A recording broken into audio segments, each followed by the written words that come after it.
اس video میں جو بات کی جا رہی ہے، اگر ہم اسے اچھی طرح سمجھ لیں تو ہماری زندگی میں بے شمار پریشانیاں بالکل ختم ہو جائیں۔ یہ ایک عجیب بات ہے کہ اللہ تعالیٰ نے جس کا ذکر قرآن پاک کے بالکل شروع میں کیا ہے، ہم میں سے اکثر اسے اپنی زندگی کے آخر میں پہنچ کر سمجھتے ہیں۔ دیکھیں، ہم جس دنیا کو اپنی آنکھوں سے دیکھتے ہیں، کانوں سے سنتے ہیں اور ہاتھوں سے چھوتے ہیں، اس کے پیچھے ایک عظیم، بے خطا اور مکمل طور پر متوازن نظام کام کر رہا ہے۔ یہ ہے غیب کا نظام، ایک ایسا الہی نظم جو خالق کائنات نے قائم کیا ہے، جو قوموں کے عروج و زوال، افراد کی کامیابی و ناکامی، ایک پھول کے کھلنے، کسی درخت کا ایک پتا ٹوٹنے اور ایک آنسو کے گرنے تک ہر چیز کو سنبھالے ہوئے ہے۔ اگرچہ ہم اسے ظاہری آنکھ سے نہیں دیکھ سکتے، مگر اس کی جھلک ہر لمحے، ہر سانس اور دنیا کے ہر واقعے میں محسوس ہوتی ہے۔ یہ غیبی نظام ان اصولوں پر قائم ہے جو کبھی نہیں ٹوٹتے: انصاف، آزمائش، جزا اور سزا کے اصول۔ بظاہر ایسے لگتا ہے کہ دنیا میں ظالم بچ نکلتے ہیں اور مظلوم دب جاتے ہیں، لیکن جب ہم وقت اور فوری نتائج کے پردے کو ہٹا کر گہرائی میں جھانکتے ہیں تو ہمیں ایک اعلیٰ حکمت نظر آتی ہے۔ وہ یہ کہ اس نظام میں ہر عمل کا نتیجہ ہے، ہر نیت کی قیمت ہے اور ہر روح کا حساب ہے۔ کوئی شے اس نظام سے چھپی ہوئی نہیں ہے۔ اس نظام کی ظاہری خاموشی اس کی غیر موجودگی نہیں، بلکہ اس کا ایکچولی کمال ہے۔ جب ہم دنیا کے واقعات، تاریخ، فطرت اور انسانی زندگی پر غور و فکر کر کے اس نظام کو منطقی طور پر سمجھنا شروع کرتے ہیں تو ہمیں ان واقعات میں ایک غیر معمولی ترتیب اور معنویت نظر آنے لگتی ہے۔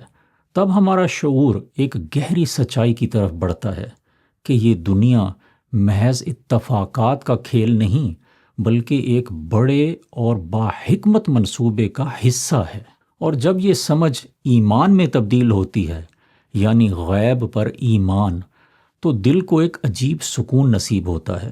ہم غیر ضروری فکری بوجھ، انتقام کے جنون اور دل و دماغ کی بے چینیوں کو خود سے دور کر دیتے ہیں۔ ہمیں یقین ہو جاتا ہے کہ ہم انسان حتمی فیصلہ کرنے والے نہیں ہیں، بلکہ ہم ایک کامل اور ناظر کل نظام کے ماتحت ہیں۔ غیب کے نظام پر ایمان ہمیں اس بات کا حوصلہ دیتا ہے کہ ہم دکھ، ناانصافی یا محرومی کے بوجھ کو رب کی عدالت پر چھوڑ دیں، کیونکہ ہم جانتے ہیں کہ اس کی عدالت میں کوئی عمل، کوئی لفظ، کوئی سوچ نظر انداز نہیں کی جاتی۔ حتمی انصاف مؤخر ضرور ہوتا ہے، لیکن ہمیشہ مکمل ہو کر رہتا ہے۔ یہی یقین زندگی کو ایک جنگ کے بجائے ایک پرامن سفر بنا دیتا ہے، جہاں ہمارا اعتماد اس ذات پر ہوتا ہے جو سب کچھ دیکھتی ہے، جانتی ہے اور یاد رکھتی ہے۔ اور یہی سمجھ کے ایک غیبی اور بے خطا نظام مسلسل کام کر رہا ہے، قرآن اپنے بالکل ابتدائی الفاظ میں بیان کرتا ہے۔ سورۃ البقرہ میں اللہ اہل ایمان کی جو سب سے پہلی صفت بیان فرماتے ہیں وہ ہے الذین یؤمنون بالغیب، جو غیب پر ایمان رکھتے ہیں۔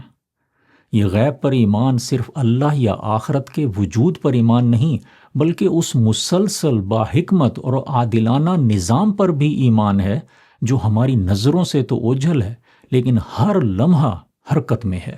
غیب کے نظام پر ایمان رکھنا دراصل اس بات کا یقین ہے کہ کوئی بھی ناانصافی بغیر فیصلے کے نہیں رہے گی، کوئی بھی عمل بغیر جزا یا سزا کے نہیں ہوگا، اور کوئی بھی تکلیف، کوئی بھی پکار، کوئی بھی آہ بے خبر نہیں رہے گی۔ یہ یقین انسان کو زندگی کے طوفانوں میں سکون دیتا ہے، کیونکہ وہ جانتا ہے کہ بظاہر افراتفری کے پیچھے بھی ایک الہی نظم کار فرما ہے۔ غیب کے نظام پر ایمان صرف اندھی تقلید نہیں، بلکہ ایک شعوری غور و فکر پر مبنی تسلیم ہے کہ جو کچھ نظر نہیں آتا وہی اصل، کامل اور حقیقی ہے۔ چنانچہ جو دل اس حقیقت کو قبول کر لیتا ہے وہ مطمئن ہو جاتا ہے، کیونکہ وہ جانتا ہے کہ نہ وہ اکیلا ہے اور نہ وہ بے یار و مددگار ہے، بلکہ وہ ہر لمحہ رب کائنات کے نادیدہ نظام کے زیر سایہ ہے۔ ہمیں ہر وقت یہ بات ذہن میں رکھنی چاہیے کہ میرا، آپ کا اور ہر شخص کا ہر عمل، اچھا یا برا، چھوٹا یا بڑا، اور دل میں چھپی ہر نیت اور منہ سے نکلا ہر لفظ اس غیبی نظام میں نوٹ کیا جاتا ہے، پرکھا جاتا ہے، اس کے اچھے یا برے اثرات مرتب کیے جاتے ہیں اور پھر اس پر حتمی فیصلے بھی صادر کیے جاتے ہیں۔